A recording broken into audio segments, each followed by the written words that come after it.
이탈리아 사람들은 한국에서 흔히 마시는 아메리카노를 보고 이해할 수 없다고 말하는데요. 이탈리아 사람들이 녹진한 에스프레소를 즐겨 마시고 한국인들은 아메리카노를 즐겨 마시는 게 크게 보면 두 나라의 문화 차이, 두 나라 사람들의 인식 차이라는 흥미로운 이야기를 하고 있는 이탈리아 출신의 여성이 있네요. 어떤 내용인지 지금부터 만나보시죠. 저는 이탈리아 출신 시모네라고 합니다. 사실 저희 언니가 한국에 가게 되었고 덕분에 우리 가족은 한국과 인연이 있는 가족이 되었어요. 언니는 한국에 가게 된 이유가 운명적인 이끌림이었다고 표현하고 한강을 가장 사랑하는 장소라고 말하기도 해요. 사실 언니는 남자친구 때문에 한국에 갔어요. 결혼해서 가게 된 아니고 이탈리아에서 유학하던 한국인 남자친구와 사이가 깊어졌고 더 많은 미래를 위해서 한국에 가서 같이 지내보고 있는 중이죠. 사실 이탈리아에서 언니가 연애를 할 때는 저 역시나 한국에 대해서 자세히 몰랐어요. 로마에서 만나 데이트를 하고 연애를 하는데 언니 커플이 한국 이야기를 말할 이유는 거의 없었죠. 즐기더라도 이탈리아 파스타를 즐기고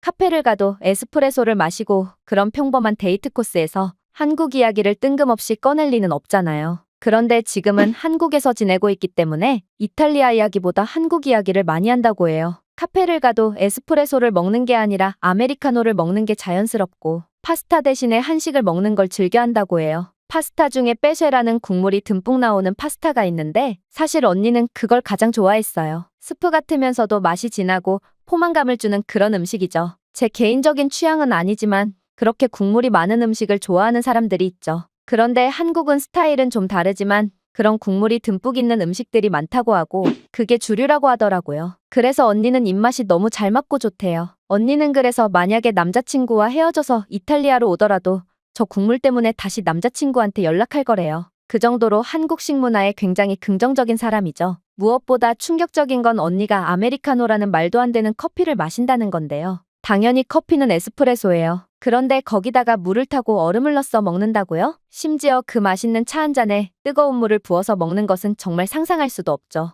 그런데 언니는 한국 음식이 입에 잘 맞다고 하더니 어느새 자기가 이제는 에스프레소를 안 먹게 되고 아메리카노를 먹게 되었다며 자기도 그럴 줄 몰랐다고 했어요. 물론 언니도 당연히 처음엔 한국 카페에 가서 아메리카노라는 커피를 마시고 정말 화들짝 놀랐다고 했어요. 맛있는 음식에 물을 잔뜩 타놔서 싱겁게 만들어 놓고 이게 물인지 커피인지 모를 그 맛에 정말 충격적이었다고 했죠. 그러나 언니는 한국에서 지내면서 자연스럽게 변하게 되었다고 했는데요. 사실 언니는 남자친구 때문에 한국에 갔지만 엄연히 정식 비자를 발급받고 취직을 해서 한국에 체류하는 사람이에요. 그러니까 한국에서 한국 회사를 다니고 있고 한국인 동료가 많죠. 남자친구에게서 한국어를 배운 것과 동시에 한국어 학원도 다녔으니 당연히 한국어 실력도 상급이고 의사소통에 전혀 지장이 없어 취직은 어려운 게 아니라고 했죠. 문제는 사무실에 출근하면 거의 모든 사람이 커피를 들고 온대요. 언니 말에 의하면 한국은 그야말로 커피광들이 사는 곳이라고 했어요.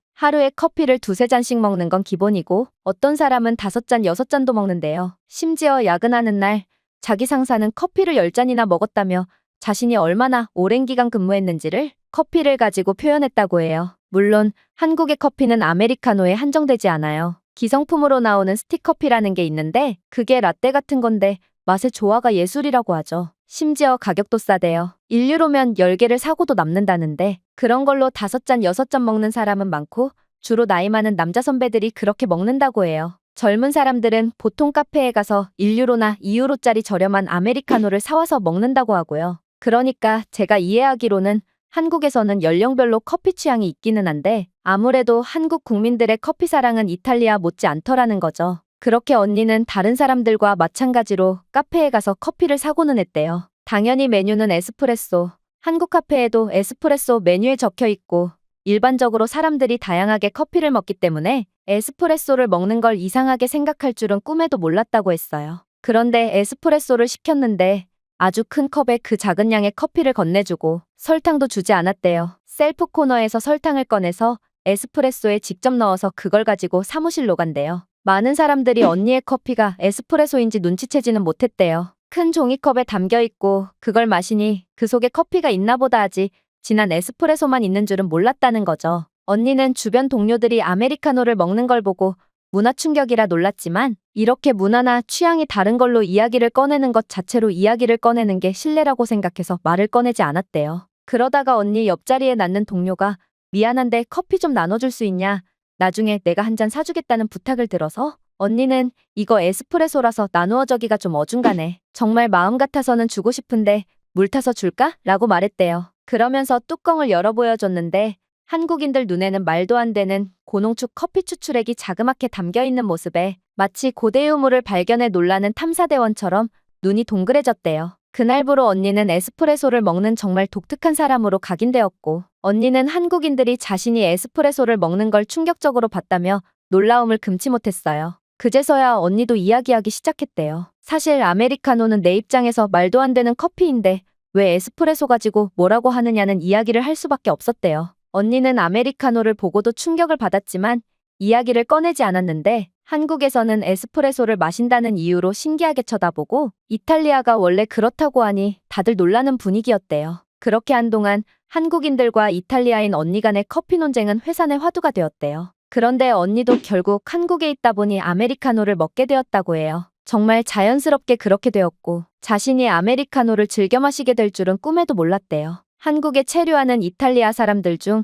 절반 정도는 끝까지 에스프레소를 고집하고 나머지 절반 정도는 아메리카노로 방향을 돌린다고 하는데 언니는 그렇게 정통 커피를 등진 사람이 되었죠. 이유는 간단하다 그랬어요. 언니는 부정할 수 없는 국밥 사랑꾼이 되었고 식사 때마다 매번 다양한 국밥 요리를 즐겨 먹었대요. 여자 동료들이 같이 파스타를 먹으러 가자 그러면 그것보다 남자 동료들과 순댓국이나 돼지국밥, 해장국을 먹는 게 더 기대가 되었대요. 그리고 모두가 식사를 마치고 자연스럽게 테이크아웃 전문 카페에 가서 아메리카노를 주문하는데 처음엔 언니도 국밥을 먹은 뒤에 당연히 에스프레소를 먹었대요. 하지만 시간이 지날수록 어느 순간부터 에스프레소가 너무 맛이 강하다고 느껴지기 시작했고 그렇게 조금씩 물을 더 타서 먹기 시작하다가 결국 다른 한국 사람들이 먹는 아메리카노를 먹게 되었대요. 심지어 아이스 아메리카노로 말이죠. 저는 언니의 이야기가 너무 흥미진진했어요. 커피에 물을 넣는 것도 모자라서 얼음까지 넣어서 먹다니 언니가 정말 제정신이 아닌가 보다 했죠. 하지만 언니는 아메리카노는 에스프레소와는 완전히 다른 커피이고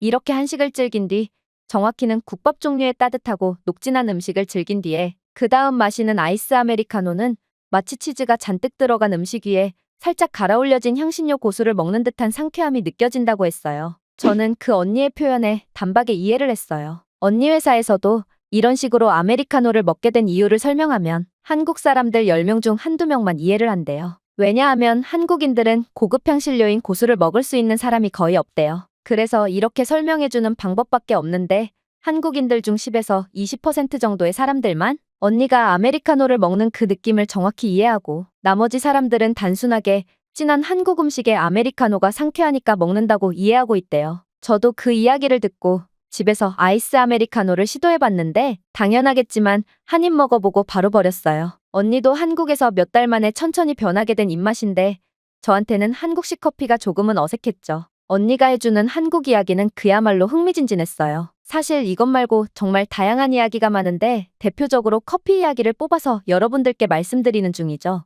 언니와 일주일에 두세 번 정도 통화하는데 그때마다 두세 시간은 기본으로 통화하니 저도 한국에 대해서 정말 궁금해지더라고요. 언니는 당연히 무조건 한국에 와보라며 추천해줬고 저는 당연히 한국행 비행기에 오르게 되었어요. 이것 말고도 언니가 한국에 대해서 칭찬하는 게 한두 개가 아니었고 만약에 남자친구랑 헤어져도 이제는 한국에서 그냥 사는 게 맞지 않겠냐는 이야기까지 나오니 확실히 언니는 한국과 사랑에 빠진 게 분명했습니다. 이쯤 되니 언니도 제가 한국에 직접 와보기를 바랬고 저 역시나 한국에 가보고 싶은 마음이 굴뚝 같았어요. 사실 이미 언니가 한국에 있기 때문에 시간을 내서 한국으로 가기만 하면 그만이었어요. 언니가 비행기표도 사줄 테니 오라고 할 정도였는데 그럴 순 없어서 제가 비행기표를 구매해서 한국으로 가게 되었어요. 공항에 언니가 이미 마중 나와 있었고 저와 언니는 서울로 가는 지하철 안에서 이동하는 내내 수다를 떨었어요. 한국 지하철은 유럽과 비교해서 매우 조용한 편이었는데 저와 언니가 소곤소곤 끊임없이 수다를 떠느라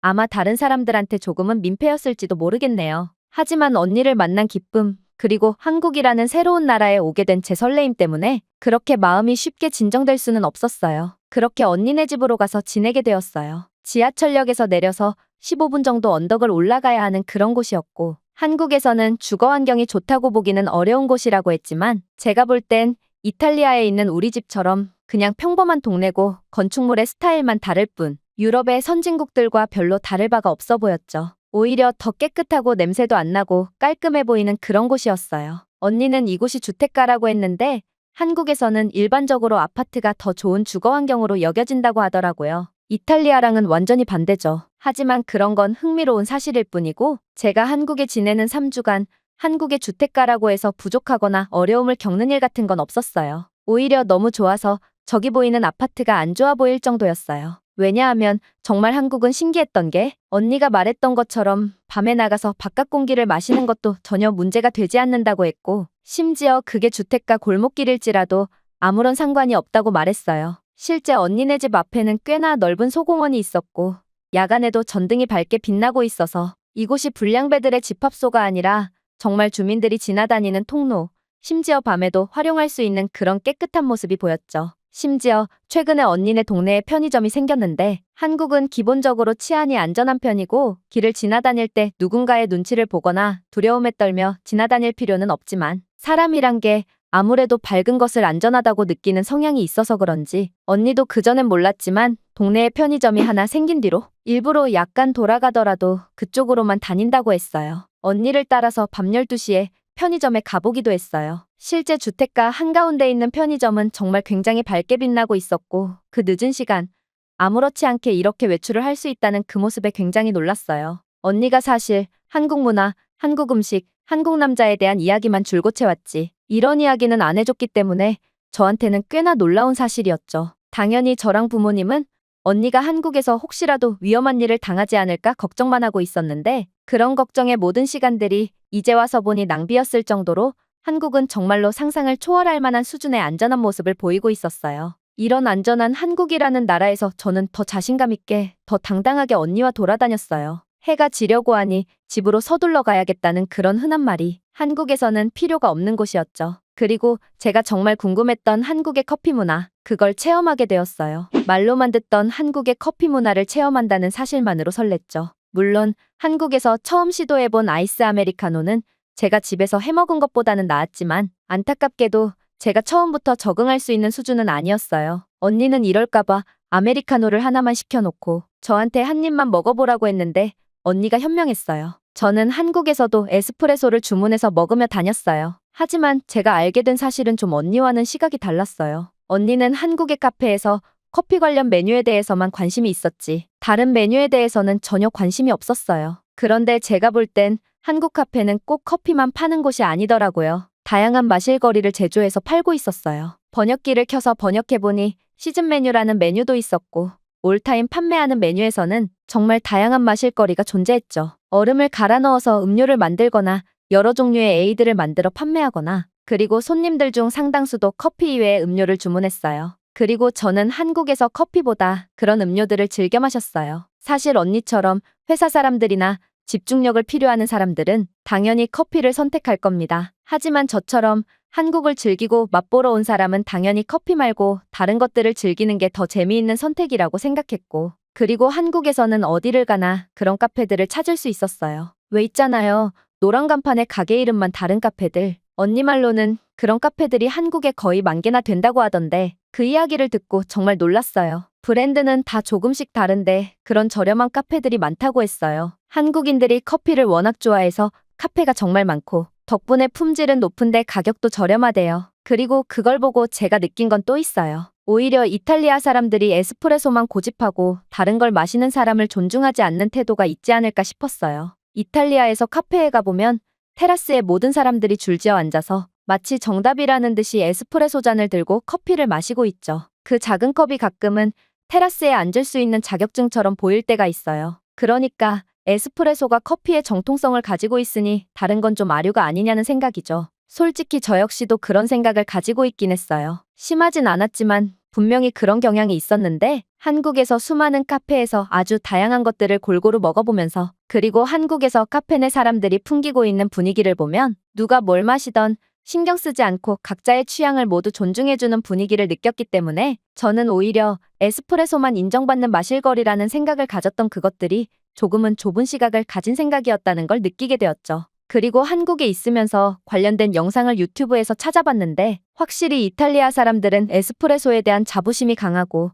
한국에서 아메리카노를 맛보고 도저히 먹을 수 있는 커피가 아니라며 맹비난을 하는 영상을 우연히 보게 되었는데요. 저는 오히려 그 남자의 모습이 부끄러워졌어요. 마실거리, 먹거리에 정답은 없는데 지금까지 우리가 오히려 그런 생각을 가지고 살았던 건 아닐까 싶게 되었죠. 전반적으로 저는 한국에 와서 느끼는 게 참 많았고 이렇게 커피 이야기로만 길게 말씀드릴 수 있을 정도로 다른 나라에서 경험하는 건 정말 다채롭고 신비하지 않을 수 없다는 생각이에요. 아직 제 이야기는 끝나지 않았어요. 언니와 한국에서 보고 즐긴 게 한두 개가 아니거든요. 오늘은 제가 한국에 대해서 궁금했던 내용에 대해서 먼저 써봤는데요. 글을 읽어주신 분들의 반응이 좋으면 한국여행기 2탄을 작성해 볼게요. 시모네를 기억해주세요. 오늘의 영상은 여기까지입니다. 그리고 지금 화면에 나오는 영상을 아직 시청하지 않으셨다면 지금 바로 시청해보세요. 재미있는 다음 사연이 기다리고 있습니다. 감사합니다.